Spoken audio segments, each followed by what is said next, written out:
Chapter 45, Chapter 42, God.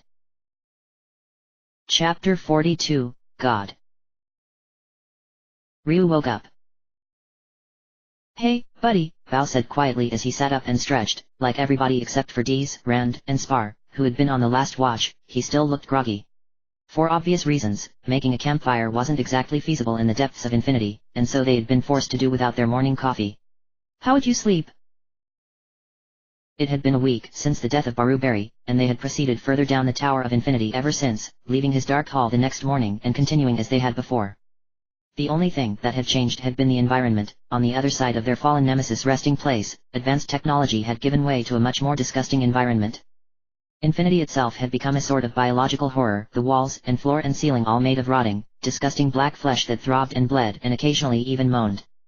Despite this, they had pressed on without pause, only taking extra care to make sure open wounds never touched any of it. Had another dream, again, he said, scratching his chin and idly noting that he needed a shave. A normal one, that is. Or at least, I assume that's what normal dreams are like. Interesting. Nina asked, stifling a yawn. You could say that, he grunted as he did a couple more stretches, working the kinks out of his muscles. We were singing. All of us. Including Nero. What, like barroom songs? Kat blinked sleepily. That's nothing new. Not exactly. He shook his head. Think more like opera. Or so I assume. I've never actually seen one. Interesting, Spar commented after everybody thought that one over for a moment. Yeah, it kind of was, Ryu agreed. At least until the demon lords showed up on stage. That was when it just got downright disturbing. Also, I'm pretty sure actual opera doesn't sound so. He groped for a word. Metallic, I suppose. Metallic music, mon ami? Jean asked, frowning. I must confess, I have never heard of such a thing. Probably for the best. He walked over and joined the group, taking his share of the travel rations they were having for breakfast. Anyways, at least I slept well. How about the rest of you? As much as can be expected, on the road, Deez muttered. Despite not being as groggy as everybody else, the sorceress had never really gotten used to not being able to sleep in, and probably never would. Pretty sure we're all good to go, anyways. Good. Ryu nodded. Because I've got a funny feeling. I think today's going to be it. Instinct? Rand asked. Partially, he admitted. But that's not all. It's been 7 days since we killed Baruberry, and it was 7 days to reach him, from Dologani. It took us 2 weeks to get to there, and they said that that place was halfway down. Do the math, and we've got to be close. Makes enough sense to me, Sten agreed, flipping a dagger. This is it, then, hey. Yeah. Ryu looked around the circle of those who had become his most trusted friends, and more than friends, and found that he didn't even need to ask the question that was on his mind, it was already answered, in the looks in their eyes. Instead, he finished his food, and stood, as did they all. Today, we end this. No more destiny bullshit. No more higher powers taking control of our lives. No more people we care about being sacrificed. We end this. And we go back up, and live. Sounds great to me, Bao said, smiling slightly. Dem straight, Kat chimed in, winking. I've been waiting for this. I believe we all have, Nina agreed, more somberly, but with just as much determination. For far too long. Let's just do it, and get it over with, then, Rand said quietly. That's the only thing you can do, with dirty work like this. Sten shrugged. We know how that goes, by now. Today is the day we fulfill our destiny, mon amis, Jean murmured, resolute. For the sake of this world, and for our own as well, we cannot fail. We will not fail, Spar said firmly. That is what I have come to believe. Just keep thinking that way, then, Deez advised them all, smiling cheekily. Let's do this.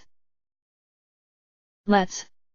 Ryu nodded sharply, as did the rest, before walking out of the nook they had slept in, and walking forward to meet their destiny. Earlier on in the rotting black pit of flesh, they had encountered the same kinds of demons as in the floors above, but now that they had reached the lowest depths, only the most dangerous and powerful examples of the breed dared to bar their path. Gigantic, bat-winged, and horned abominations created from living purple flame rose from the floor, and mutated black chimerae prowled the corridors, even more hideous than the normal breed.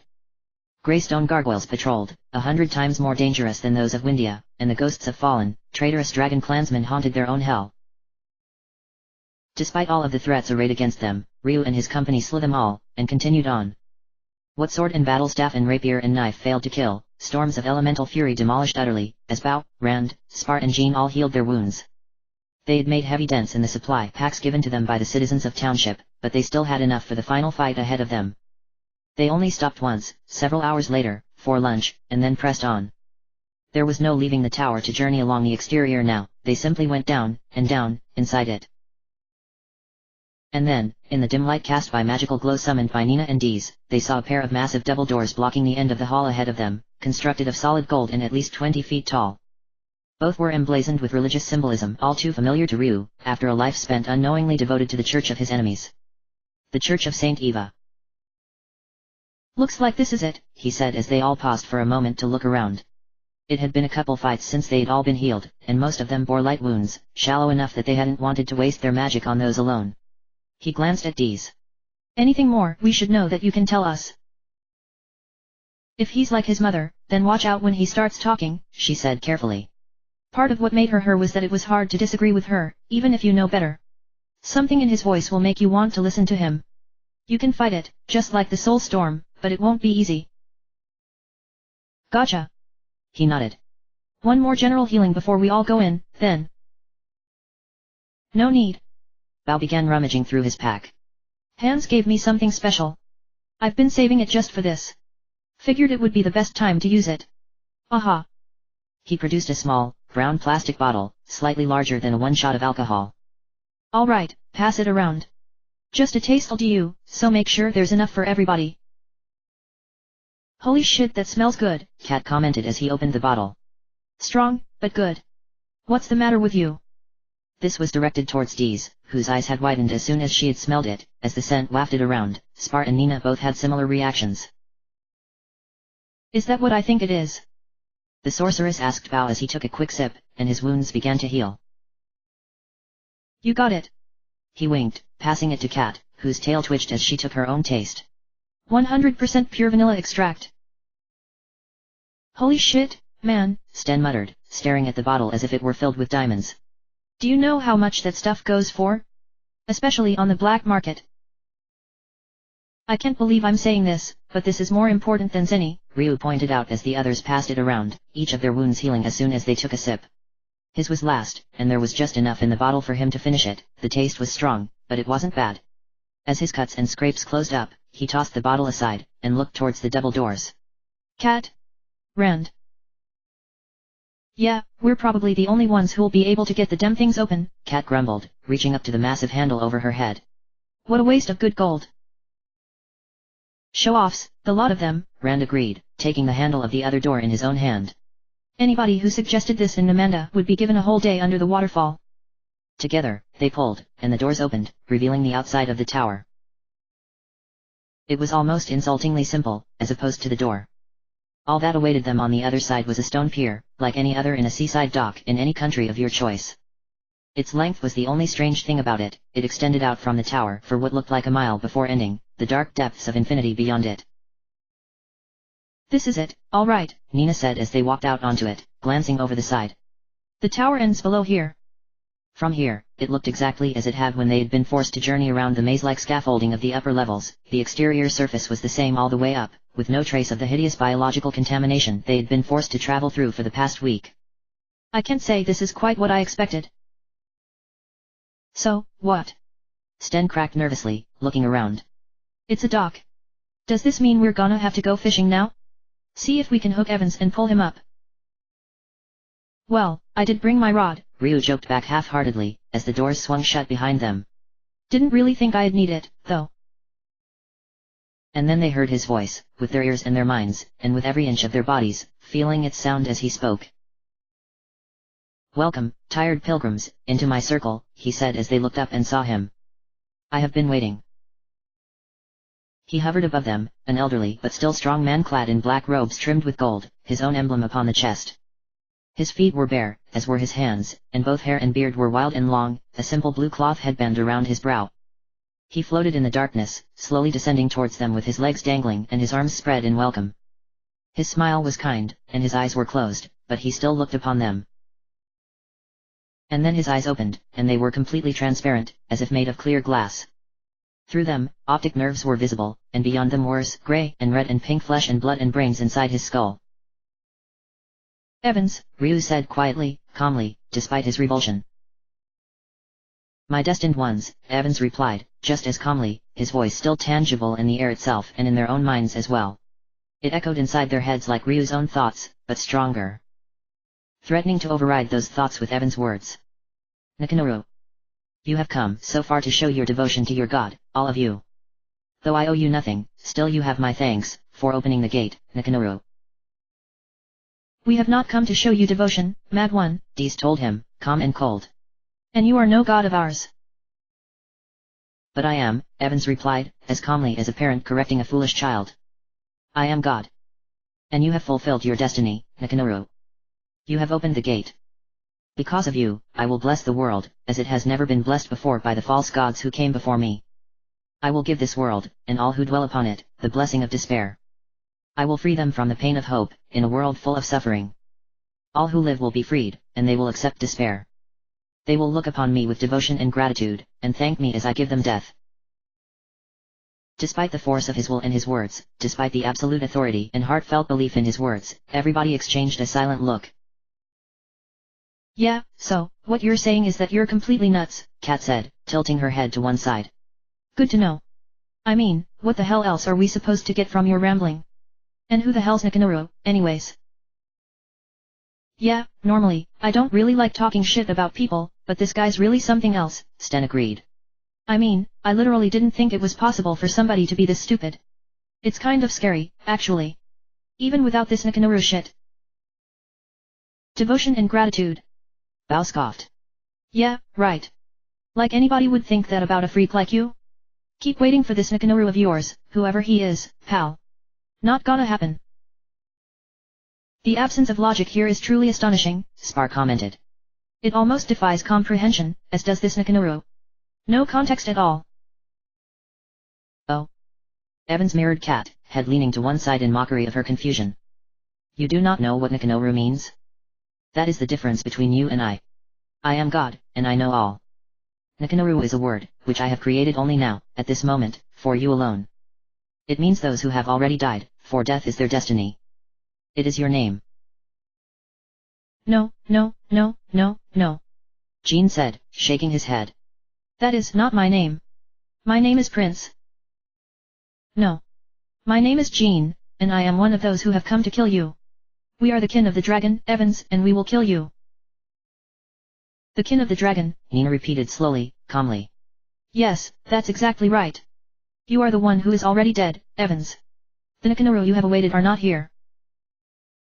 Maybe his brains rotted from all this time he's spent down here, Ran suggested, cracking his knuckles. I don't care if it's Nekomaru or Babadari, but it doesn't mean shit. You're going down. I've seen this before, you know, Dees told him wearily. Miria used to try it too. It didn't work for her, and it won't work for you. So how about we cut this Nekomaru crap and get down to business? Do you truly believe that? Evans asked them, his gentle smile vanishing now, his face growing stern. Do you believe that the strength of the destined children is a match for that of God himself? No. You believe that you are greater than God, do you not? Oh, my Nekomaru. I am disappointed in you. You must be shown the error of your ways. And then, in the blink of an eye, the space of a breath, all 9 of them were encased in crystals that appeared from the air around them. Diamond prisons, a single massive shard for each of them, molded perfectly around their bodies, so tight that Ryu found himself unable to even move an inch. Despite this, he was still somehow able to breathe, all that he could move was his eyes, tracking Evans as he hovered closer to them. What did I tell you? Evans shook his head sorrowfully. You are already dead. Within my power, life is as nothing. It is meaningless, powerless, pointless. All that is left to you, is the pain of death. For those who have displeased me will not receive a death without pain. No. For you, who dared to defy God himself, the pain of death shall be eternal. Only when all the world has followed you into the void beyond life will your suffering be at an end. But fear not, for that day will come soon, all too soon. You see, my children, Minakanuru. Life is suffering. To live is to feel pain, and fear, and hatred, and sorrow. Only in death can people be free of these things, these punishments for the sin of existence. You have sinned greater than any, by defying God so, and so your punishment will be greater. But I take no joy in it, Minakanuru. No, I feel nothing for you but pity. For the pain you have brought upon yourselves, and the pain which you have already been cursed to endure, in this world full of suffering. Ryu couldn't move. He couldn't so much as twitch. All he could do was watch, in horror and in despair, as Evan slowly floated downwards, continuing to rant. As he floated past Ryu, only a foot above the stone dock now, towards the 8 other crystals behind him. Bowdogi, Evan said solemnly. A pitiful rogue, born into suffering through the sins of his parents, who defied the world for their romance. They paid for their rebellion with not only their own deaths, but the pain of their son, who was abandoned and left to wander, a small child who grew up poor and weak. How many times was he nearly killed, by those who cruelly sought to abuse him for their own gain? He knew, all his life, that the only reason he had survived his childhood was because of the friend he made. The partner who watched his back, who slept in ditches and fought for their lives every day they lived even more desperately himself. Alone, he never would have survived, for he was far weaker than his friend. The only friend he truly had, for many, many years. The friend who became like a brother to him, in time, and who was the only reason he retained the capacity to trust in others at all. Eventually, his life began to change, though only after many years of starvation, abuse, and danger. Over time, he began to trust others aside from Ryu, but even then, it was only a certain amount of trust. He had simply lived too long, the way he had, to truly believe in the optimism he fought to retain, in regards to others. And yet, he desired that trust, more than anything in the world. He wanted to believe that Ryu was not the only one. That someday, he would find other men and women who would accompany him down the next road, and the next, and the next. And now, his life is over. Ryu heard the shattering of crystal behind him. He knew what it meant. He felt it, as Bao died in that instant, shredded to bloody bits by the razor shards of the crystal fragments as it detonated inwards upon him. But he couldn't scream. He couldn't cry. He couldn't even look. He could not move, though his mind writhed in hatred and despair. All he could do was listen, as Evans moved on to another crystal. Catch on, the god of death said next. One whose life was fated, from the very beginning, to be even harsher than Bo's. For while his parents were killed, before his eyes as he watched from an alley at an early age, hers abandoned her willingly when she was even younger. A happy, friendly girl who struggled to retain that part of herself as she wandered the roads. As she huddled under a tree in the rain, night after night, starving and exhausted. As she crawled away, beaten and bloody, night after night, barely managing to escape those who sought to abuse her. She knew that the only reason she survived was her strength, the power of the breath of spirit. A power born of what she was, rather than who. Over time, that strength began to shape the course of her life. She fought more and more, violence as a way of living, and grew to enjoy it, though she knew that eventually it would catch up to her. Whenever she wrapped her bleeding, broken knuckles at night in the cheapest room she could find, she knew that she would die young, when she finally fought somebody who would kill her. She accepted that, as a fact. And yet, she hoped. She hoped that one day, her travels would bring her into contact with others like her. She hoped that she would meet other outcasts and renegades, who would understand what she had been through, why she was the way she was. When she finally met a man who was so much like herself, who felt the same fury and joy together whenever he fought, she went with him without a moment's thought, trusting in him to fulfill that dream of hers. She even fell in love with him, when that dream of hope came true, only to be torn away by another. And now, she will be with him, and all of them forever, never to lose them again. He heard the crystal shatter. He felt Cat die. And he screamed in silence. Rand Marks, Evans continued. A farmer's son, raised in a land of plenty, who never lacked for anything. Or so it appeared. In truth, most of his life was one of pain, as he was abused both physically and emotionally by a mother who he still loved, and who loved him in return despite her rage against the world. It was that love which led him to endure the beatings and the scorn for many long years, before finally realizing that she would never change, that the mother he had known before his father died was gone, and would never return again. Only then did he finally work up the courage to leave. He left his mother, his home, and his land all behind, setting off down the road to see what the future held for him. He had nothing but the clothes on his back and the zenny in his pocket, and not much of that, but his peaceful nature and great strength helped him to survive. The only thing he sought was excitement, adventure, even danger, for he sought a life completely different from that which he had had before. In time, he met a girl who reminded of himself, though hers was a road of violence rather than of peace. And yet, like him, her strength was all that she had, all that had kept her alive. She was far younger than him, so no romance arose between them, but her friendship arose feelings of a different sort in him. The feelings of a father, of the urge to help her, to protect her, and to trust her. He wondered, as they met others as well, if this was what he had been looking for all along. For a family, who wouldn't be like the one he had fled. And now, his life is over. The crystal broke. Rand died in an instant.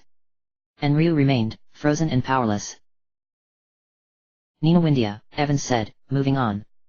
She was born a princess of one of the oldest royal houses in the world, one of the first clans to arise, one of the first nations to develop. And one of the closest allies of the Dragon Clan, until they disappeared, and Windia moved on without them.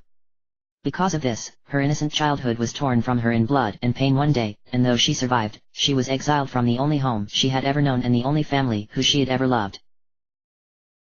She grew up alone in her exile, in a faraway land, and her broken heart became darker and colder with every year.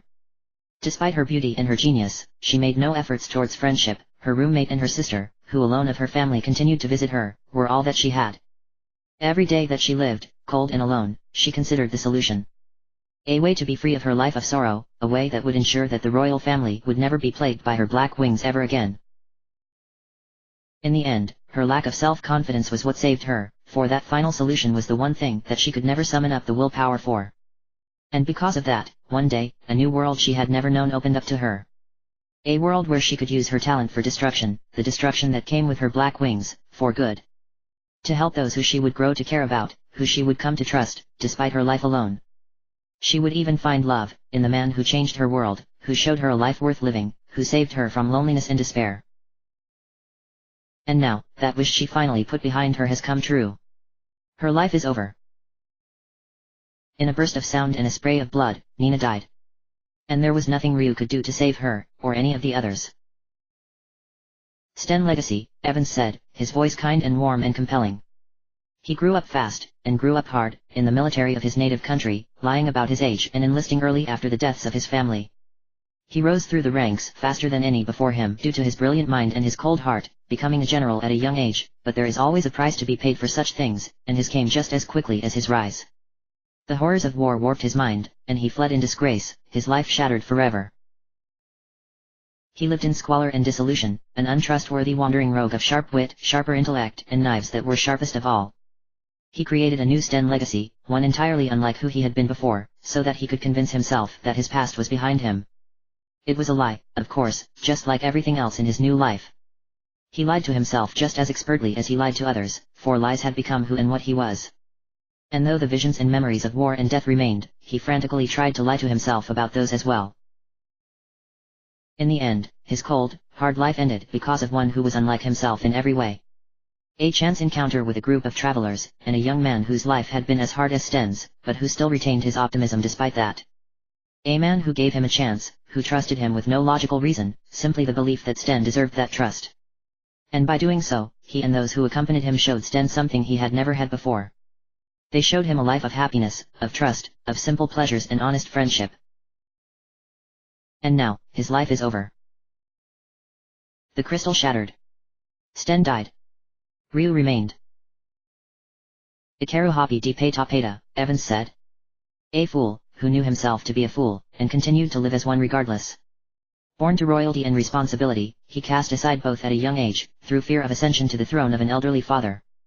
He knew himself to be unworthy of the crown, and so he made no efforts to learn rulership. He chose a different path, a path out of stories and songs and plays that he had always loved so much. A path that never existed in this world, that could only exist in dreams and fiction. And yet, he survived, despite that.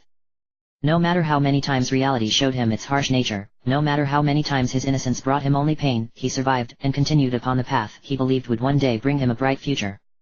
A path which he walked alone, leaving his father and sister behind, for though he loved them, he knew they would never understand why he chose that path. He roamed his country, and though he did so for the sake of adventure itself, somewhere deep inside him, there was another reason. There was something he was desperately seeking, without even knowing that he was. Something which he finally found one day, in a reunion with a long-lost childhood friend, and those who had changed her world, as they would change Ikaros.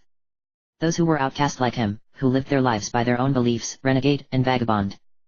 Though his ways were not quite like theirs, and theirs were not quite like his, or each other's. Through 10 different paths that came together as one, he found those who understood him, and who he could understand. But Ikaru's world remains a lie. He will only find that wonderful world he believes in death.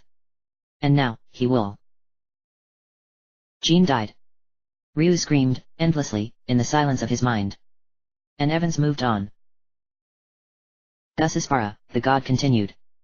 Strange and alien to all others, even in a world full of so many different peoples, in so many ways, it stood alone with the others of its kind. It lived for 1,000 years in its childhood, without sight or speech, a bulb that required the protection of its parent for survival for an entire millennium. From that parent, it learned the way of their clan. Neither male nor female, their bodies evolved from plant life rather than animal, they lived according to logic and intellect, with no need for emotion or happiness. And yet, despite that, something in Gus Isparo was different from all others of its kind. For some reason, the world in which it lived proved to be a source of fascination to it, an object of study which it observed with emotion as well as logic. Once it reached adulthood, it could no longer resist that lure, and so it set out, to travel the world on an endless search for new stimulus, for novelty and adventure, so that it might learn more than any of its kind ever had. And yet, this world was harsh on such fools, and its naivete proved its downfall. Only when it had experienced the worst that the world had to offer was it freed from captivity by those who had seen such things as well. Men and women, as different from its kind as all others, but who were willing to look past that to what they had in common instead. They showed it something the grass men had never been able to, and taught it of things that it had never imagined. With them, it learned of trust, of friendship, of love, and of happiness. Because of them, it learned emotion, as well as logic, and learned to enjoy that life. And now, its life is over. Spar died in an instant, delicate body maimed by the crystal's explosion. And Ryu remained, frozen and powerless. Dees, Evans said, coming to the last aside from Ryu's own. The sorceress of Wisdom, ageless and eternal. She came to this world long ago, from a place beyond reality itself, and she grew to love this world more than she ever had that place outside of existence. As her father and sister returned to their true state of being, she denied her own and chose to remain mortal, to stand upon the line between mortality and immortality, rather than becoming either. Though she knew that should her life end in violence, it would be a death as true as any mortal's, she cared not. For millennium after millennium, she continued in the task that had become hers. To sleep until the hour of destiny, wake in order to guide those heroes who destiny had chosen, and sleep again when their tasks were complete. For she knew that she would outlive them all, and by forcing herself to leave them behind before they left her, she told herself that she was numbing the pain of losing those close to her, a pain that would accompany her for the rest of her seemingly endless life. In such a way, she committed the ultimate sin. Though it was necessary, in order for the ascent of the one true God, the sin remains hers. She and her friends murdered the Mother of God himself, her own sister, who she still loved, and the guilt of that sin has plagued her until her final day. And yet, despite that guilt, she dared to try and find happiness. Awaking early, she became friends with those who were so much like the companions she had once known, and yet so different. For the first time in her ageless life, she considered changing her ways. And now, after 3,000 years, it finally ends. Dees died, mutilated and shredded. Only then did Evans return to Ryu, hovering back in front of him, without so much as a drop of blood upon him. "Do you see, my Nakanoro?" he asked, the voice of authority, of ultimate truth, reverberating through the crystal prison. "Do you understand the difference between you and I now? The difference between the destined child, and God? I have killed them all, as I said that I would. I spoke only truth. And you, despite all of your defiance, quietly watched them disappear. That is the difference between you and I, Nakanoro." Nodding once, he turned away then, and began floating down towards the end of the pier, further and further away. "So, what do you think, Ryu Battison? You, who had the most pitiful, pathetic life of them all? A life so fragile, so weak, easily crumbles in the hands of God. Destined child, hero, heir of Loden, king of dragons. It matters not what you call yourself, or what any others call you. None of them matter. None of them can change what will happen. This is God's will, Ryu, and all things of mortals will be swept away before it, like flowers before a typhoon, like dust before a flood. I have decided upon your fate, the fate of one who blasphemously thought that he would kill God. You will not die, as your friends did, for your sin is even greater than theirs. You have slain my champion, my greatest warrior, and so in recognition of your strength, the fate which was promised to him will now be yours. You will remain there, in that crystal, when I depart to bring salvation to the world above. As the world explodes before my will, you will remain here, in contemplation of your own weakness and failure. I will kill them all, Ryu of the town of Gate. I will kill those who dwell within Gate, who forgot that you were one of them, who abandoned you into a world so cruel. I will kill those who live in Oria, in Tentar, in Windia, in Nanai. I will slaughter all of Sima, and visit horrors upon Highland that they could never dream of in all their years of war. I will boil the oceans around Prima, burn the sea of trees. I will sink Gunts and Tunlin into the sea, and bless both farmland and Skando with plagues that even that wasteland will succumb to. And I will save your own town for last, Ryu. Township, a town of those who forsook my faith at your command. They will watch the world die around them, before they waste away in the ruins I will leave to them. The doctor, the entertainer, the blacksmiths, the hunter and the fisher, the magician, the princess, the shopkeep, the banker, the sculptor, the engineer, the carpenters, the painter, the cook, the child, the brewer, the shamans of fusion and their elderly grandmother. I will watch them die, one by one, and so shall you. For I shall save, for last of all, your father, your sister, your sacrifice, and your watchman, who remained behind. Gainer, Yua, Mina, and Nero. When they have seen all others die, I will bring them here to you, and show them your failure before killing them before you, one by one. Only then will your own suffering finally be at an end. And you will die, praising me for ending it. Evans continued to ramble on, but Ryu stopped listening. In truth, he had only been listening partially before, automatically, his ears picking up the words as he thought of other things. Of rage, and grief, so strong that they overwhelmed his capacity for thought at all. Black sorrow and blacker wrath consumed his thoughts and actions. All he thought of, all he felt, was hatred for the God who hovered before him, who had taken everything away from him, and left him with nothing. Slowly, dully, like an animal's simple stimulus in response, he realized something. The crystal prison had been built to fit his body perfectly, molded to his skin and clothes like a glove. And yet, he could breathe, somehow. And when he did, when he inhaled as deeply as he could and held that breath, he heard his prison crack around him, and felt the sting of the edges cut into his skin. He knew what would happen, even if he successfully broke the crystal. He knew what the razor edges would do to his body. But he no longer cared. He had no ability to care left at all. All he thought of, all he felt, with body and mind and soul, was hatred. And so Ryu took another deep breath, and then flexed his muscles, the powerful chest and shoulders and arms and legs he had built up over a life of fighting for survival against those stronger than him. The pain increased, as the crystal began to buckle and crack, more and more. More and more, the edges cut him. But he continued, and as Evans turned to look at him again, surprised for the first time, he succeeded. The crystal prison shattered around him, taking its toll upon his body as it fell apart. Shards of crystal sliced through flesh and muscle and blood, ripping him apart.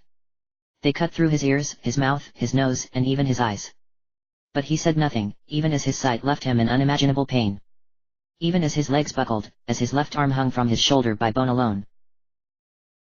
Only when it was done did he scream. Not in pain, but in fury. And he charged, blind and ruined, down the pier towards the god he had worshipped for all of his life, despite the agony of what he knew would be mortal wounds. Enough of the fragments remained in him, embedded in his back and chest and especially in his guts, that he knew he would die. He would join the others soon enough. But not alone. Ryu. Evans thundered, as he ran. Are you saying that you can defy my power? Is that what you mean with this display? Ryu, Nakanoru, you really do upset me. Cease this foolishness, at once. Ryu continued to run, the voice echoing inside his mind despite the gaping wounds that had once been his ears, and paid no attention to the words of God. Enough. Evans declared, and brought his power to bear upon Ryu once more. You will break, just like that crystal, Ryu. The pier began to erupt, fiery explosions rising from the stone before and around Ryu, surrounding him on all sides and beneath his feet. Ryu continued to run, lowering his head and crossing his arms before it to protect it. Even when the explosions blasted and burned him, even when his maimed left arm was blown off entirely, even when the force of the explosions drove the crystal shrapnel even deeper into his guts. Ryu continued to run. It doesn't matter, his own words came back to him, thought so long ago when he had first met the man who called himself Martin, and told him of the way he had lived his life. None of that matters. I'm still alive, and as long as I live, there is will. There's hope. Never give up. Don't look back for a moment, or the past will catch up to you, and drag you under. Don't look back. Don't look back. Keep your eyes forward, on the future, and fight, and scream and drag yourself towards it, no matter what's in your way. And screw the odds. Against the full force of God's will, Ryu continued to run. With nothing left to him but pain and hatred, he emerged from the field of explosions, and reached the end of the pier. He jumped into the air on legs that were little more than broken bones with clumps of meat still sticking to them, and drew his sword with one arm that was little better. Without sight or sound, without thought or doubt, without anything but sorrow and fury, he attacked. And with a single horizontal slash, with the blade of the Forsaken, he cut out God's eyes. And God screamed, like a child that had hurt itself for the first time, that had only then learned the meaning of pain, as Ryu landed before him. You are no god of mine, he said, as blind and bloody eyes met blind and bloody eyes. You. Evans whimpered, as he slowly sank back into the abyss, his voice growing fainter and fainter as he fell further and further, clutching his face. How dare you? How could you? How could I? How could this happen? This is impossible. This cannot be. It's a lie. It's not true. You lie with your very existence, Ryu. How dare you? How could you, Ryu? How could a mortal like you do such a thing to me? Why? Why? Inconceivable. Impossible. You're nothing more than Nakanuru, and I am God. And then the earth shook, and the air as well, as the presence of God before him exploded, filling the entire abyss around them. Ryu felt his power, so great and vast that even Baruberi seemed as nothing by comparison, driving him to his knees, paralyzing him completely simply by its existence.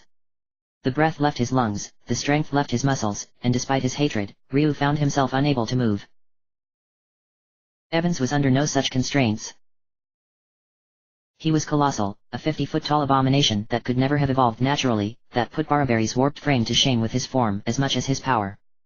There was no logic or reason to his shape, covered in purple scales, 2 massive legs, like tree trunks, crouched on 4 clawed feet to either side of 100 eyeless serpents, mouths bristling with fangs as they snapped and spread out beneath his body in every direction both before and behind him. A hideous, limp, and bloated tail extended from above them on his back, curling around him to lay to one side, fat and useless. His waist was a mass of putrid purple flesh, rotting and vile. Above it, strange, pointed, blood-red growths twitched and writhed to either side of an empty black pit, neither horn, nor fang nor claw nor spine but something else entirely, each seeming to be fully mobile despite their rigidity. A reptilian eye of a similar color blinked above each side, set into the shoulders of massively muscular arms that rose to either side, frozen in a pose like a victory stance. Neither ended in hands, they simply trailed off, though bat-like wings were grafted unnaturally to each, spreading above and behind Evans. The black void of his chest was covered by 6 skulls, in 2 rows of 3, one set above the other, all attached to lumps of flesh. Each was different, a hideous face of bone that bore no resemblance to anything human, and all their eyes glowed as their teeth gnashed with hatred. Directly above them, with no neck, was Evans' head. 4 twisted horns rose from the sides of his skull, the lower 2 larger than the upper, and his maw had the tusks and snout of a boar, and the fangs of a predatory lizard. His eyes, regrown, were empty white spheres, gleaming with madness. Ryu! He roared, the facade of calm logic completely vanished. Destined child! Nakanuru! I am God, and God is immortal and invincible. Die! He loomed above Ryu at the end of the pier into the dark abyss, and his will exploded around Ryu, as it had during his charge. The explosions ravaged his dying body, and he felt the life drain from him, as he knew it would. Still, he lingered. He stared up at Evans with scorn and disdain, as his life bled away. And with his last breath, he summoned up the power of Agni Anfani within him, without even knowing how.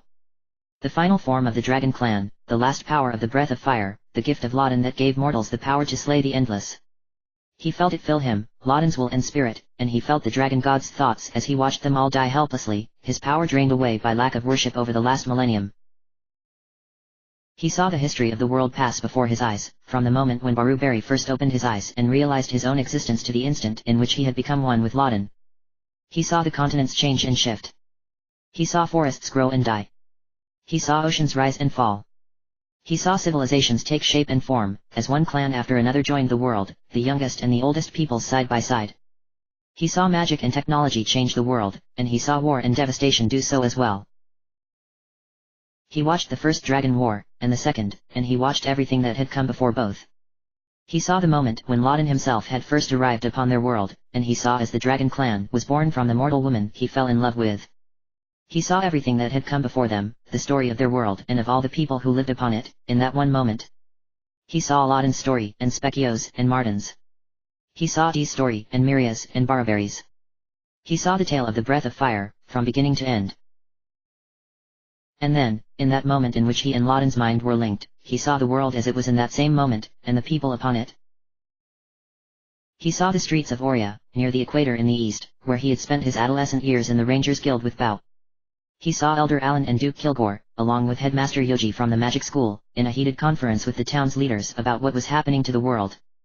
Sylvia was there as well, calm and composed, though her eyes betrayed her worries. She looked like she hadn't been getting much sleep, and she wasn't really paying attention, which Ryu knew to be a true rarity. He saw the city of Corsair, in the northeastern country of Tentar. He saw Babadari, the massive lumberjack he had met in the Tagwoods who had turned out to be an agent of Loden, cut through demons like a knife through butter, wielding a new axe even more massive than his first one. He saw the Lupin Forest clan emerge from the trees as well, coming to the defense of the society they had mostly abandoned, with the savage Harpy clan in flocks overhead, ancient enemies fighting together against a common foe. He saw Andre, the muscle-bound director of human resources from the Colosseum, defend the citizens with the rest of the staff and the local Rangers Guild behind him. He saw Winlan, capital of Windia, the oldest nation remaining in the world. He saw the king and the queen, Nina's parents, directing their armies in defense of their realm. He saw Capitan, the architecturally chaotic capital of Nanai, fight back as well, in a way they had been unwilling to when his group had saved them from an infestation of monstrous Creon insects. He saw the lodge on the border between the two nations, where he had stayed many times over the course of his life, and saw its owner and occupants defending it as well, with the unexpected help of reptilian Kimoto bandits.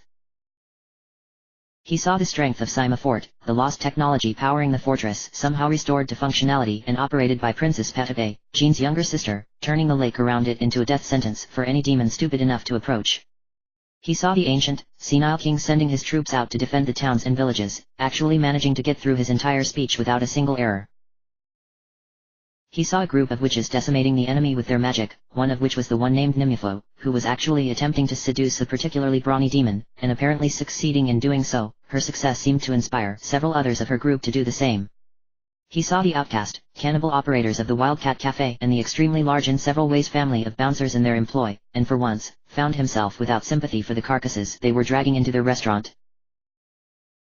He saw Highland defending itself and more. It looked like entire companies were in the process of being dispatched all around the world to relieve other nations, while those who remained in Highland were crushing the enemy with absolute military superiority.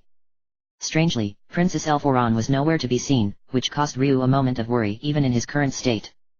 Instead, Colonel Turbo Patton, Sten's best friend from his youth, was personally leading the efforts and carving a bloody path through demon after demon. He saw the island of Guns coming to the defense of the Isle of Tunlin, the latter of which was completely vulnerable, with no real military strength whatsoever. Fortunately, despite their low numbers, the Builder clan were more than up to the task. They came on ships of steel, each one of them bearing some massive weapon of lost technology that spewed metal insects by the hundredfold, cutting down everything in their path. He saw farmland devastated by the demonic invasion, its peaceful inhabitants caught off guard by the invasion, their fields ravaged and their homes assaulted. And yet, they fought back as well, with little more than their own massive strength and the determination to save the lives of their families. Their hated enemies, the outlaw Orc clan, fought alongside them as well, as did warrior monks from Namanda, their ancient elder tearing through demons with his bare hands despite his age. He saw the wasteland of Skenda, and how even its few, isolated occupants rose up in defense of their way of life in that polluted exodus. He saw the undersea city-state of Prima, the largest city in the world, and the only major one he had never visited. He saw the World Council in frantic deliberation over their course of action. Watts, Surfy, Blacker and Mrs. Rivav were all there, providing information to the gathering of clans and nations who decided the world's law, and trusted in them to ensure the council took the correct course of action. He saw the Isle of Giants, and if he had ever doubted the ability of the survivors of the Second Dragon War, it vanished instantly. The man named Martin and the previous Nino were twin whirlwinds of destruction and death, one with claymore and one with rapier, soaked from head to toe with the blood of the thousands they had slain and still going strong. Bo, Karn, and Gobet were almost as destructive. With bow and arrows, knives, and pike they slew demon after demon until for the first time Ryu had ever seen, the legions of infinity broke and fled, screaming in terror. Last of all, he saw Gate, and Township parked next to it, the latter defending the citizens of the former against the onslaught. At the moment, it seemed they were finishing off the latest wave, fighting in squads of 4 for the most part. They took on everything that dared approach without a second of hesitation. The 3 carpenters wielded sledgehammers with deadly force, along with Mrs. Haseko, who fought by her husband just as effectively. The brothers, Azusa and McLean, busted heads along with their old ranger buddy Hans. Elle stood with them as well, wielding a halberd with calm skill. The blacksmiths, Leamington and Beretta, wielded the weapons they made with just as much skill they had shown creating them. With them, Salvatore and Ikaji fought together, the former wielding a saber and the latter carrying the same oversized, cylindrical weapon of lost technology Ryu had seen her countrymen bearing earlier. Burrows, Gainer, and Gigli formed the last unit, the 3 old mages creating elemental storms of absolute destruction as they protected Kay, who was clutching her handbag with determination, waiting to see to everybody's wounds once the battle was done. Most surprising of all, a sight that actually touched Ryu on some strange level, was the one defender who needed no backup. Patti Smith fought with no trace of her earlier attitude, completely devoted to the death of every demon she saw. Flying on the black wings of a dragon clanswoman, she cracked her whip with enough power and wrath to snap a demon's neck with one lash. It was she who ended the battle, finishing off the last 4 demons by herself, and prompting a ragged cheer from the exhausted-looking defenders. At that moment, something strange happened. The door of the house next to his burst opened, and the 6 granddaughters of Gigli all burst out, looking distraught. Siso was sobbing openly, being comforted by Spoo, whose vacant features were showing a similar emotion, the first he had ever been able to perceive from her. Sana and Solo were more angry than sad, though he couldn't actually hear what they were shouting. Seni looked numb, even traumatized, and Shin had a similar expression on her own face, that of one given a rude awakening from her entire worldview. Before Ryu could see how the townsfolk responded, he left the town behind, and came to Dologani. He saw his people there, the Dragon Clan, still fighting off every demon who attempted to pass through their city, as they had all their lives, and the lives of their ancestors. With Specchio at their head, even more fearsome with both sword and spell than those who had lived on the Isle of Giants, they fought and killed and died to defend the people of the outside world, people who they had never met, and who they never would. And then he saw one last place, his gaze returning to the outside world once more. A quiet glen, secluded, with a ring of trees sheltering it from the wind, he had no idea where in the world it was. The only person he hadn't seen in Township was there, slowly approaching, hobbling on his cane, a sword belted at his side. Niromani walked into the glade, alone and unguarded, back in the same unwashed rags he had worn as habit when they had first met, though he had added chain mail over them along with a conical helmet. He approached the center of the grove, where a pair of tombstones sat side by side. Small tombstones, the kind that were made for children, and Ryu suddenly found himself glad he couldn't read the writing on them. "This probably ain't the best time to do this," the old man said, his voice reaching Ryu's ears, the first to do so. He stood solemnly in front of the graves, head down and eyes closed. "But everybody in town gave me the go-ahead, so here I am. Fools LL probably get attacked the second I'm gone, too. But they're tough folks. They won't die, any OM. I'll just have to make up for it when I get back. Probably have enough dead demons lying around to start a plague all by itself, by the time we're done. I'll have to remember to figure out some way to make sure that don't happen. I did it, you know," he continued, shaking his head. "Founded my own dang town. Actually, I'm the mayor, believe it or not. Who'd have thought I'd finally pull it off, at my age? And it's a good town, you know? Good people. Crazy, oh course, everyone OM, in pretty much every way under the sun. But they're good folks. They don't deserve what's happening to 'em, right now. Nobody does. Still, they'll survive, and they'll rebuild. I've got confidence in 'em, you know? Faith. Bet you never thought I'd say that ever again. I suppose I should say." He hesitated, taking a deep breath, before he kept going. "I've sort of taken up with Gigli again. She's living next door, her and her grandkids. Hope you don't mind, I don't think you would. Maybe if I had chosen right, all those years ago, maybe if you had been her kids with me, instead oh." Before he could finish, a flaming horror rose from the ground behind him, screaming insanely. As it reached for him, claws dripping fire, Nero turned around abruptly and rammed his sword through one of its eyes without a moment's pause. They stood there, frozen in that tableau for a moment, and then the demon died, withering away into nothing but smoke. Sheathing his sword, Nero turned and regarded the tombstones once more. Sorry about that, he apologized, shaking his head. Anyways, the thing I really wanted to talk to you about is, I've sort of found another family, in my old age, and I hope you understand that too. A bunch o' brats, for the most part. Roughnecks and punks, outcasts and renegades. Killers. I'll come right out and say it. They're a group o' mercs, the dragon kin, and even if we got standards, the fact remains that we're in the business o' killin' people for money. I'm workin' as their clerk and agent, but that don't change the fact that I'm just as responsible as them. But they're good kids, he said quietly, smiling. They're real good kids. They're still better people than most would be, after the kind of lives they've all had. And you know, it's not like they like what they do. It's just the only way they've ever known, most of them, and the rest aren't really strangers to it either, so they don't see a problem with doing it for a living. What's important is that they're doing it together, you know. That they have each other. That's what they really care about. The way I see it these days is that really so bad? Nero asked, looking up towards the sun above him. Maybe I'd have had a problem with it, when I was younger, but now. Is it such a bad thing, to just want nothing more than to live the only way you know how, with the people you care about? See, we don't really do the whole greater morals thing. Sure, we got standards, but everything else. Well, it's nice, but it's for other people. Us, all we want is to make some zenny, clean and professional. Even if we're killing people to do so. Is that really too much to ask? What we want, when you get right down to it, is to just keep on doing what we've been doing, all this time, Nero continued, smiling in the sunlight. Just living the way we like, doing what we're good at. And we are good at it. That's why we chose this life in the first place. Is it so bad, being proud of your talents? Isn't that enough to believe in, enough to justify what we're doing? Each other? I just hope you understand. See, the thing is, it's not about the lifestyle, really, when you get down to it. Lowering his head again, he kept speaking. It's not about the killin', or the independence, or the zenny, or the reputation. What we really want, the reason we're really doing it, is because it's common ground. It's something all 10 of us can understand, something all of us can do. And that's important, you know? That we all live on the same page. I think that's what it is, in the end, he finished, head still bowed. What brought us together, what made us choose this life, this place, these people. All 10 o' us come from all over the place, all walks o' life. We got a prince and a princess in ranks with a couple of orphan street kids. What we all got in common, though, is that we need this. We need each other, and we all have, for a long time. We've all been looking for a place to belong, for people who understand.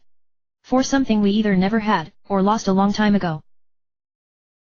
Anyways, I gotta be getting back. Shaking his head, he reached into his rags and pulled out a pair of roses, laying one on each of the graves. I'll come back and see you again sometime soon, once this is all said and done. Maybe even bring them with me, too. I think you would like that.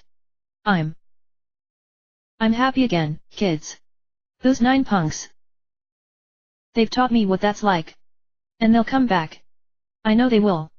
I got faith. Without another word, he began trudging off. Agni Anfanai is the power of a god, Loden's voice entered Ryu's mind, as they both pulled back, and saw the world from further away. From space.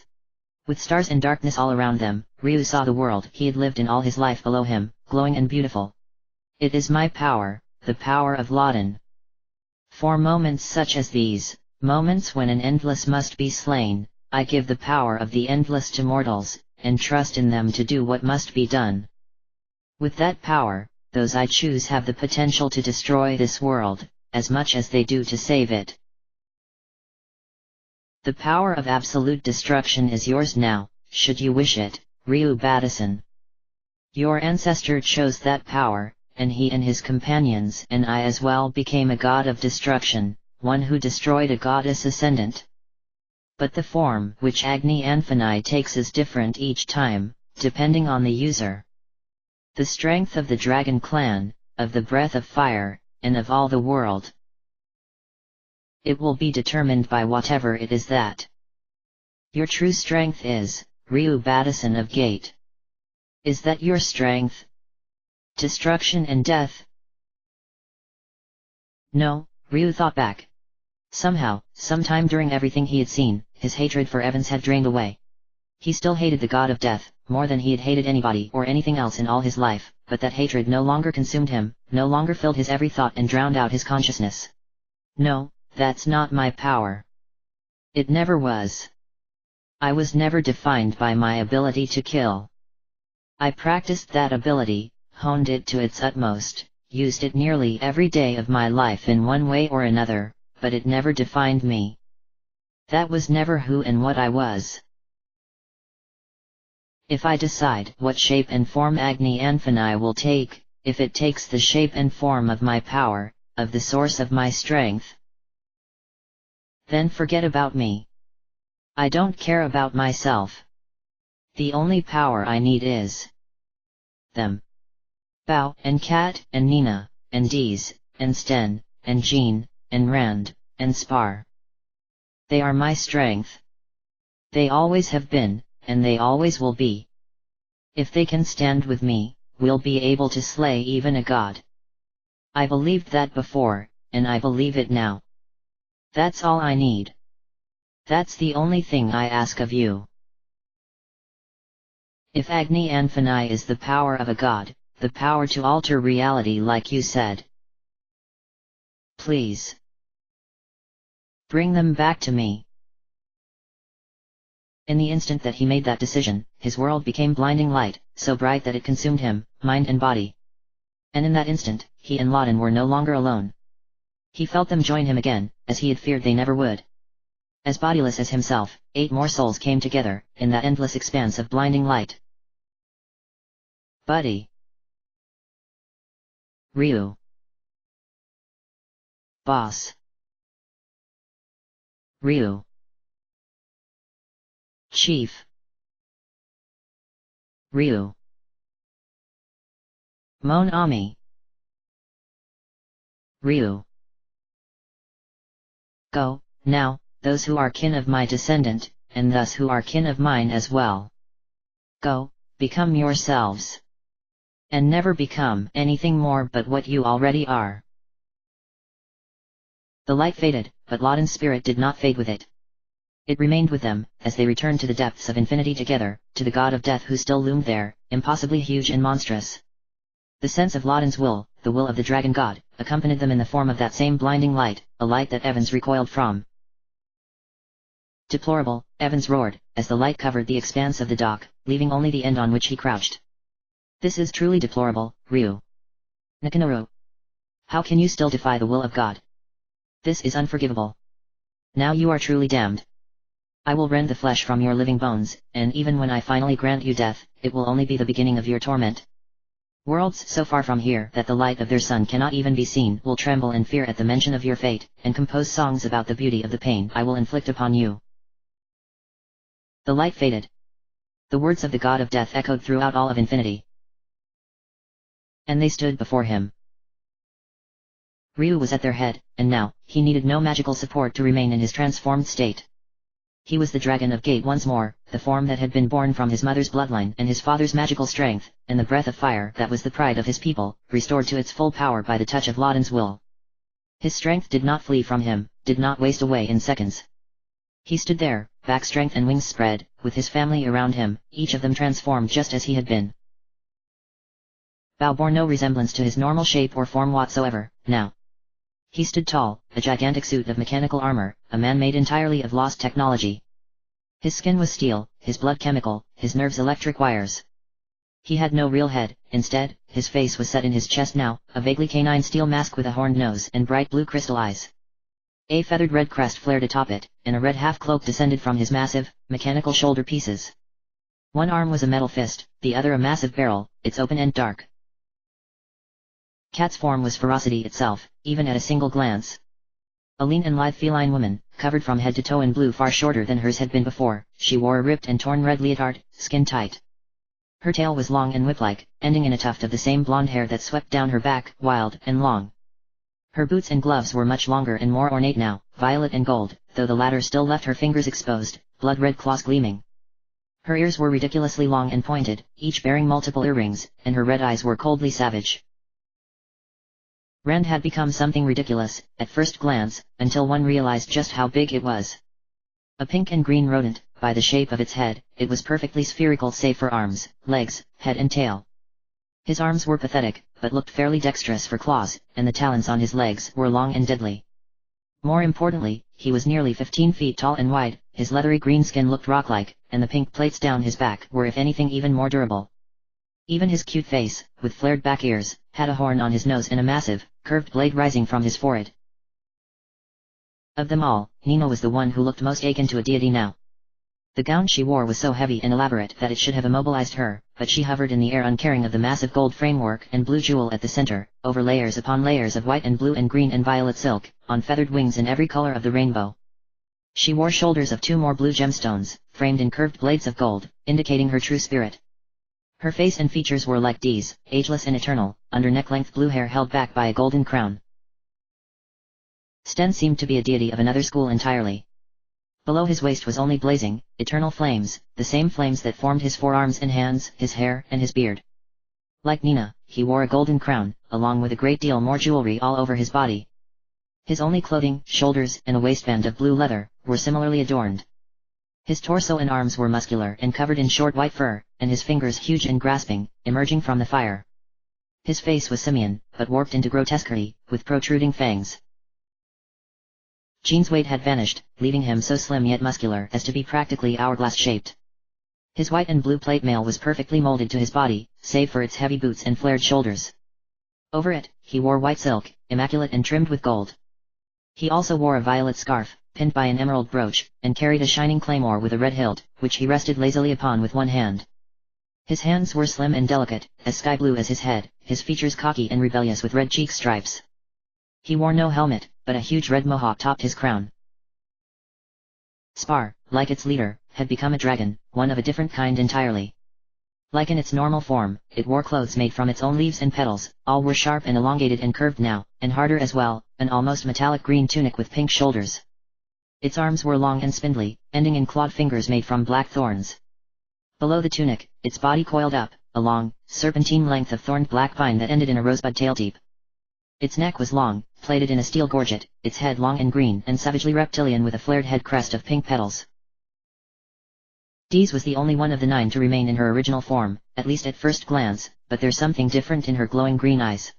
Her eyes and her shadow, looming behind her, the dark reflection cast by something 50 feet tall and monstrous beyond imagination. Something made of writhing serpents and monstrous malformity, something with 6 swaying arms that was wrong. Simply by existing. The look on her face, the glow in her eyes, was that of a woman constantly holding herself back from becoming that which was her shadow, by will alone. They stood before the god of death together, transformed by the power of Agni Anfani, the will of Loden himself, which created the form of the god-slayer from the heart of Ryu's strength. Each was as Ryu had always seen them, as what he had always believed they were, and as they had always seen each other, as they had seen him. The dragon. The sentry. The feral. The guardian. The queen. The trickster. The hero. The elemental. The demigoddess. Those who had named themselves kindred of the dragon, of Loden himself, the 9 of them stood before Evans. And as one, they opened their mouths, and roared their defiance, "You are no god of ours!" Evans' howl of fury in response was accompanied by explosions, hundreds of them, just as he had attacked Ryu before. This time, however, all it did was cause their formation to break. As they attacked, those of them who could not fly over the explosions either dashed between them, too fast to follow, or simply stood their ground and remained resolute. At the same time, every mouth on his surface, from the one in his head to the hole in his chest to the skulls of its teeth to the worms at his feet began emanating a white gas, which they could all tell would be freezing to the touch. Ryu's opening blast, the same with which he had assaulted Baruberi, was no more than a diversion, though it burned into Evan's flesh all the same. As its power overwhelming broke against the titanic monstrosity before them, Kat was in motion as well, blasting down the dock towards the god of death like a lightning bolt, darting between one explosion and then the next without so much as taking a scratch. In an instant, she was there, launching one foot up in a rising kick that went all the way up Evan's frontal surface, blazing a path of pain despite the ice creeping over her leg. Only when she reached the top did she rebound off, but rather than flipping back and away, she did the impossible and reversed her course in midair. Hanging there for a moment, she followed up with a flying kick from her other boot that slammed into Evan's face like a comet, prompting a roar of pain. As she flew back through the air away, truthfully this time, Jean approached the god of death next, almost as quick and agile as her now. His claymore flipped itself into the air of its own volition, and he caught it one hand before delivering a massive diagonal blow that left a rainbow trail. He had made no actual contact, but despite that fact, a massive gash opened in Evan's flesh far away, and the god of death howled again, a howl that was echoed once more when Sten took his turn to attack. The flaming spirit held both arms up before him, and a pair of spheres appeared in each palm, blazing red power given physical form. He threw them underarm, one after the other in quick succession, and each burned into Evans's flesh before vanishing. Bao had stood his ground, resolute despite the devastation around him, and was now raising his right arm, the one that ended in a barrel. Fire erupted from the open end, as a massive metal sphere blasted out too fast for Ryu to follow, punching a crater in one of Evan's red torso eyes. Deez attacked next, her green eyes blazing with determination, as she summed up the chains of golden light which Habaruko had assaulted them all with. They wound around Evans, searing his surface with their touch, and again, the god of death screamed. Spar reached Evans next, its lean, draconian form as capable as dashing and dodging beneath eruptions as Kat's and Jean's. As it approached, it raised its claws, and both limbs and head began spinning suddenly, revolving so fast as to be circular blurs of color and motion. It slammed into Evans at full throttle, and the sound of tearing skin and grinding flesh filled the cavern even as it started to ice over. Nina followed up with what an attack that looked pointless at first, simply holding out her hands and whispering, but a wave of brilliant light washed over Evans from her, and again he screamed. Rand was last to attack. Like Kat, he was doing the impossible, hopping into the air over and over to increase his height. Only when he was on the same level as Evans' head did he move forward, lowering his shoulder and charging, blasting through the air as a gigantic living projectile. Like her, he hit with such force that he bounced off, denting the porcine features inward even as he flew away, shoulder and torso and part of his face covered in frost. Look! Kat yelled, her voice a snarl of rage, and everybody knew instantly what she referred to.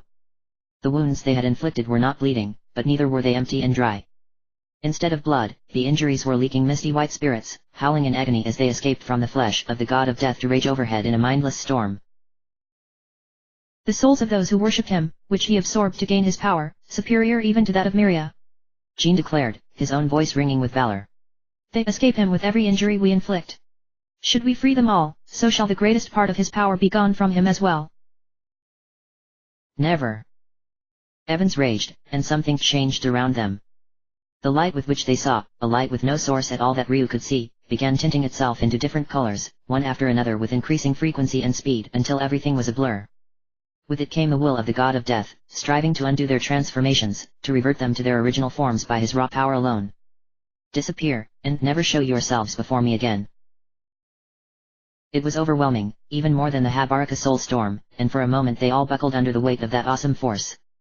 But then their eyes turned upon each other, and they stood resolute, until the light returned to normal and Evans will faded. Not a single one of them had fallen, and as Evans stared in disbelief they moved to attack again, Ryu beginning with another raging storm of his own raw fury. Neither Kat nor Jean moved, however, they both stood absolutely still, almost as if in a trance. Glancing at them both, Ryu could see the power gathering around them, physical force condensing and concentrating. Sten, on the other hand, was already moving. With one hand, he summoned up 3 gigantic blazing arms of living fire, and with the other he created 3 tornadoes that inhaled the fire and absorbed it into themselves. 3 flaming whirlwinds all slammed into Evans in succession, carving paths of blistering pain across his surface. Deez's spell almost seemed to echo Ryu's attack. A storm of comets blasted into Evans, flaming rocks from deep space summoned into being to ravage his entire titanic form. Spar, similarly, created something from nothing, in its case, gigantic trees that rose from the dark depths of infinity around the dock to slam Evans with their massive branches almost like boxers. Bao was next to attack once more, his arm raising again, and this time he fired with emphasis on quantity rather than precision. Multiple massive shots smashed into Evans with overwhelming force, one after another in rapid succession. The wolf of ice which Nina summoned was as monstrous as any of the team, a 20-foot beast from an age long past whose hideous saber fangs could have bitten through plate. It lunged at Evans, and only at the moment of its impact did a lightning bolt of similar proportions strike the wolf itself, causing a titanic explosion of electricity and icy shrapnel. Rand's contribution to the spell casting was no less potent. Lowering himself down on all fours, he concentrated, and the dock itself seemed to come to life, a ripple spreading down its length like an ocean wave. It reached the end, and lashed up in inanimate fury, actually throwing Evans into the air. Although he only hung for a moment, and landed upright, still the impact was titanic, and more souls leaped from the god of death to join those above. Perhaps another tactic is required, Evans mused, and as his eyes flashed, more souls poured from every one of his mouths like the freezing gas that still hovered around him. These, however, rather than joining the soul storm, charged towards the dragonkin, screaming in hatred. They wore the hideous visages of fallen demons, Evans' worshippers who had gone to their deaths entirely willingly. You have your allies, Ryu, Nakanoro. And I have mine. Of all the faces I hoped I'd never see again. Sten snarled, his voice crackling like flames. The four souls leading the charge were, indeed, all too familiar. A vaguely humanoid monstrosity, like a combination of crocodile, lion, and ape, bulging with muscles. A hideous witch, serpent-like coils beneath a wizened torso with grasping claws, her face a scarecrow's leer. An abomination of plant life, thorns and vines and weeds all growing off each other, topped by a scowl set in the center of a flower. The skeletal remnants of a rotting dragon's corpse, eyes glowing with madness. Kawadara, Kawadara. Shupuke Shupuke Shupuke Shupuke Shupuke. Aruhameral, Aruhamerol, Aruhameral. Necromanson, Necromanson, Necromanson. Oh, no you don't. Ryu roared, his voice accompanied by the storm of blistering wrath that his form brought with it. Though some of the enemy souls buckled, none of them fell, and most of them simply continued towards them, the leading four among them. Let's see how your side likes this one, then. Dee suggested in two voices at once, her normal one accompanied by the horrible whispers of her shadow, before creating a wall of silver light between them and the charging souls, blazing with power. Howling, the ghosts of their enemies raged behind the wall before turning towards the sides and top. Hold them back before they reach us. Don't let them touch you, or else. Instant death, I suppose, Nina said calmly, her voice serene, with no trace of hatred or anger. Well, there are ways to deal with that. She held her hands out, and as light gathered around them, the enemy souls began to vanish. One by one, Evans' fallen followers flickered away, dissipating like morning fog. Nodding at her, Sten began doing something similar, but instead of banishing the souls, he switched them out with others. The victims of the soul storm found their tormentors suddenly among them, and responded appropriately, while those which appeared within the enemy were no less vicious. Spar opened its mouth next, and when it roared, vibrant spores emerged upon a strong wind, pink and gold mixed together. Blown towards the charging souls, its breath took its toll, their rage draining. The demon souls who felt its touch slowly stopped, confused and disoriented. Bao was dispelling more of them, an angelic form with a rainbow trail passing through them with a similar effect as Nina's power. Goddamn you fools! Rand bellowed, his voice even deeper than normal, like shifting rock. His eyes flashed, and more of the demonic souls began to follow the example of those attacked by Spar, looking around them in surprise and disbelief. Haven't you realized you were tricked by now? How this thing is using you? Wake up! At that moment, Ryu noticed two things. One was that the souls of the four leaders remained undeterred, flying over the top of Dee's wall. They were descending, screaming.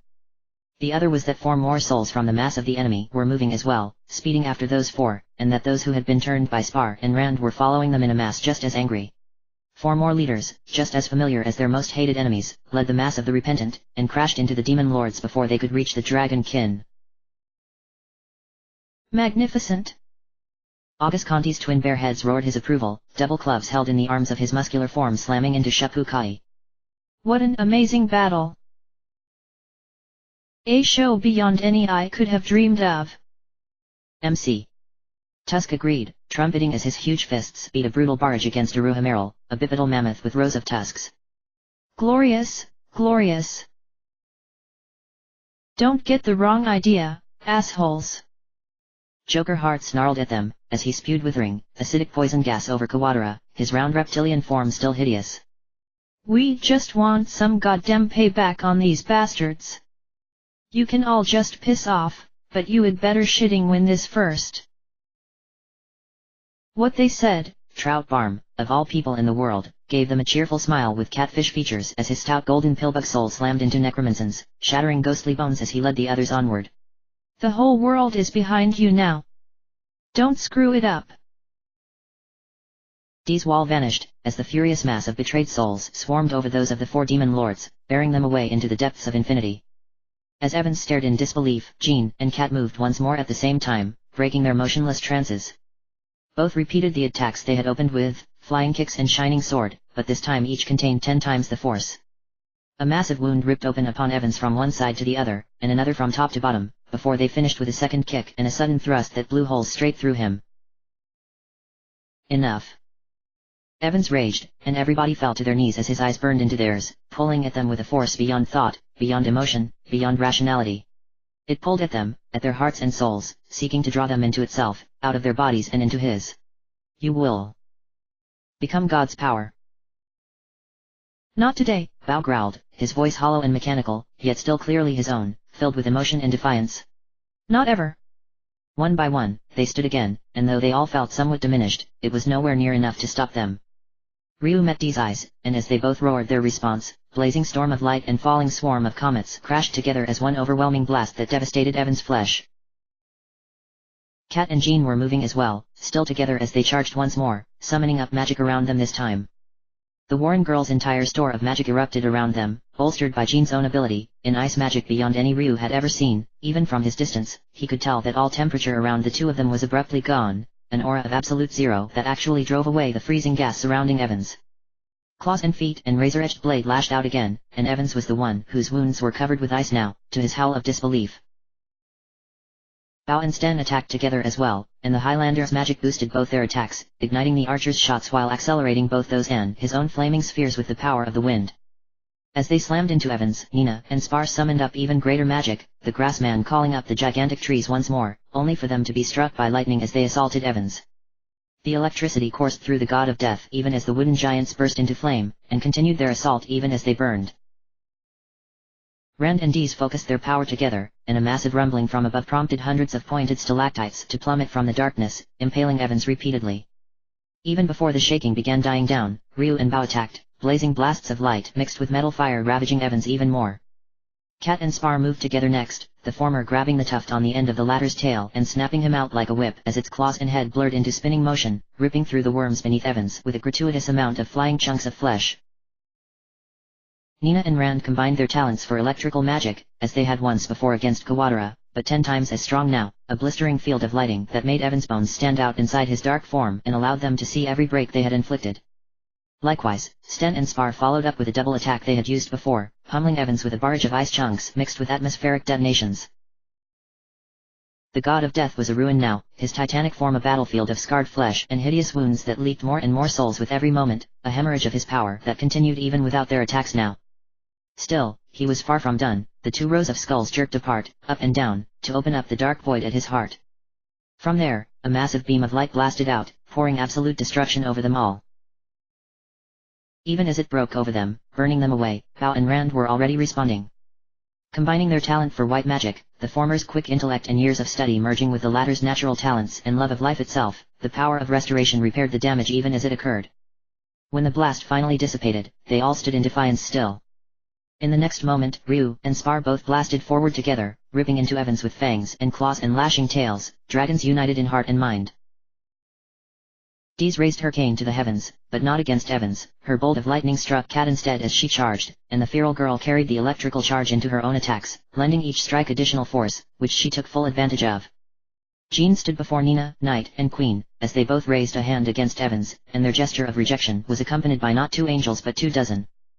Created from holy magic, wielding sword of judgment, the angels slammed into Evans on rainbows and light, and each one caused more and more souls to depart his form. Sten and Dees combined their wills together, and a truly titanic eruption of both air and fire exploded around Evans, covering his entire form with raging flames. As he screamed and burned, from head to toe, Bao fired a single metal sphere which Kat jumped onto, riding the shot with perfect balance as it screamed towards Evans. At the last moment, she jumped off, and used its momentum to blast into him with a double-booted kick even as the shot itself hit as well. Hopping into the air again, Rand grabbed Sten before blasting forward in another shoulder charge, and the 2 of them blasted straight into his chest, shattering the skulls and punching a hole through his dark heart.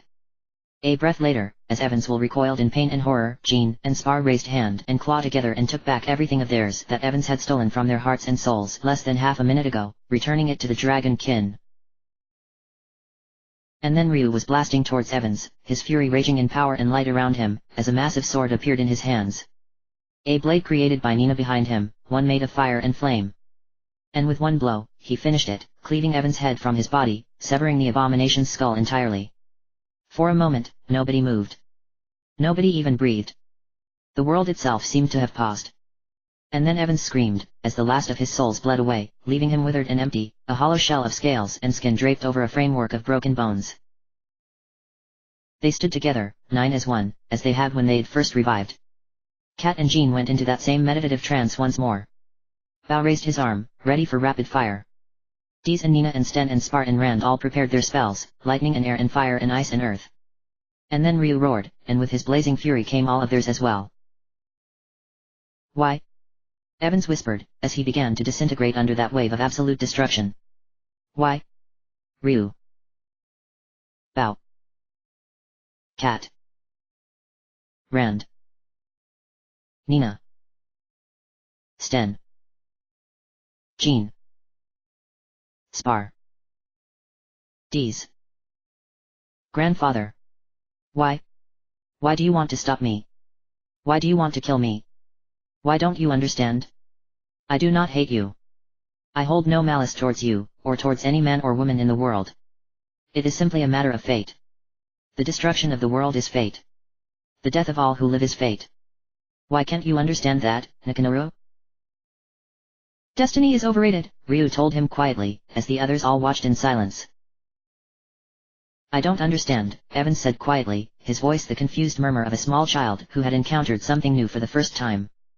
Why do you resist your fate? Your fate of destruction? You, and those who follow you, and all others in the world above. Why don't they want to die? Why don't they want to become part of God? I don't understand it at all.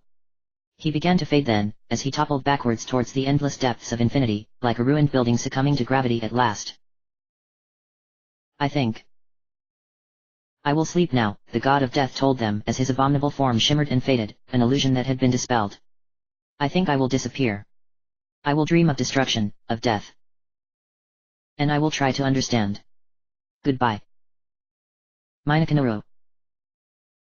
And then he was gone, and they stood alone at the end of infinity, upon the end of that dock above the endless darkness. They stood there for a moment, in breathless silence, and then on a simultaneous impulse they all looked up, as they saw the impossible one last time. Far above, too far to be seen, there was a sparkle of light that was growing brighter. A hole had opened in the earth, miles and miles above, just barely wide enough to let in a beam of sunlight that covered them all. As the light of the sun washed over them, one and all, Agni and Fanai began to dissipate, Lauden's consciousness and will leaving them. One by one, they began to transform back into their normal forms. But even as they did, their minds and wills remained as one until the last moment, and even as that faded as well, they all felt one last touch of Agni and Fanai's power. The last thoughts that went through the minds of those they had chosen as their kindred. Gandaroof. I understand now. I understand why logic alone is not enough, why emotion is necessary. Why emotions are the most important thing in the world. I like it. I like having emotions, Gandaroof. I think that emotions like this are what changes the world. Mina. Sister. Because of you, we saved the world. Because of your wings. I still wish I had been the one. I still wish you had not sacrificed myself. But Mina. Thank you. I won't ever run from my life like I did before, ever again. I will fight the destiny of my black wings, until the day that I die. To prove that you were right, Mina. I will show all the world that you were right, to believe in me. Thank you, Mina. It was worth it. It was worth waking up again. It was worth all of it. It still is. It feels kind of strange. We really did it, Sylvia. Somebody like me. I helped save the world, just like you told me I could. Thanks, guys. All of you. You're my family, now. I'll never think of you as anything else, ever again. Guess I've got no choice now, hey, Elforon? It's hard to believe that somebody like me could do something like this, after everything else I've done. Turbo probably won't believe a word of it. But here I am, and I can't deny it anymore. What really gets me, though, is that I don't care about the reward anymore. I really don't. To have come through this, to have won. And to have all of us here still alive. That's enough. That's all I need. We did it, Mom. We won. Thanks, guys. It doesn't seem real. Even after everything, it still doesn't seem real that we did something like this. A dumb street kid like me, fighting with everybody else here like that. But maybe that's what makes it so special, hey? That's what I think. Maybe it's time I tried thinking more often, if I'm going to have thoughts like that. Father, pet tape. Now, I will truly be known as a prince of which the royal family can be proud. I will be known as a brave man, who helped to save the world. When people will call me that, and tell you that that is who I am. When you can feel proud of me. That will make me happy, I think. Let's go home. Let's go back to where everybody is waiting for us. Back to my father, and to my sister, and to Nero. Let's go home, everybody. It is finished, Laden thought, last of all, as the last of Agni Anthony's power faded away in the sunlight they stood under. Well done, my heroes. My kindred. It is done, and you have succeeded. You are victorious. Well done, indeed. We did it, Kat whispered, a smile of disbelief on her face, as she stared up into the sun like one freed from starvation and thirst. We really did it. Mission successful, Sten agreed, his own smile proud. Good job, everybody. We are victorious, Jean said without a trace of doubt, the smile on his features simple and jubilant. Our adventure is complete. We're done, Bao muttered, shaking his head slowly, smiling almost ruefully. It's over. Yeah, it is, Dee said, with absolute certainty, her smile a mystery. We're finished, now. We made it. Our rigors are beyond us, Spar concluded, its smile barely visible, almost hesitant. Now, the only thing that will decide the course of our lives will be our own choices. We really did do it, didn't we? Ran said with a chuckle, his smile calm and peaceful, in a way he hadn't looked for some time. Who'd have thunk it? We're free, Nina whispered, tears of joy streaming down her smile. And Ryu said nothing. He simply smiled, like they all did. For the first time in his life, that was all he needed to do. I will not fight for you, Dark Master.